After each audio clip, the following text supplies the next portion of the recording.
দাদা শসা কত করে? 10 টাকা পিস। অনেক দাম। শাকালু 10 টাকা। আপনার শসার সাইজ গুলো কিন্তু ছোট ছোট, একদম তাজা শসা, শীতের শসা, শীতকালের শাকালু। এই যে দেখুন শাকালু 10 টাকা। আচ্ছা দাদা একটা কথা বলুন তো, আপনি এত স্যুট বুট পরে চশমা পরে দোকানদারি করছেন, মনের খুশি, মনে সবসময় আনন্দ থাকা চাই। এই হাইওয়েতে মানে ফাঁকা রাস্তায় কি আমার কাছে বলছেন? চা আছে, বিস্কুট আছে, কেক আছে, হ্যাঁ সব আছে, চাট আছে, সব আছে, ছোলা আছে, ছোলা আচ্ছা, পেঁয়াজ দিয়ে, বিট নুন দিয়ে। দিনে কত ইনকাম হয়ে যায় দাদা আপনার? দিনে 15-16 হাজার টাকা হয়ে যায়। দিনে 15-16 হাজার টাকা? দাদা আমাকেও তাহলে খুলতে হবে একটা। মাসে ইনকাম আমার 90,000 টাকা। ও দাদা কি বলছেন? ব্লেজার চশমা সব করে দেখছেন না, দোকানদারি করছে।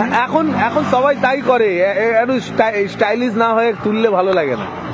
মোদি है तो मुमकिन है। হ্যাঁ, मोदी का जमाना। মোদি হে তো মুমকিন হে।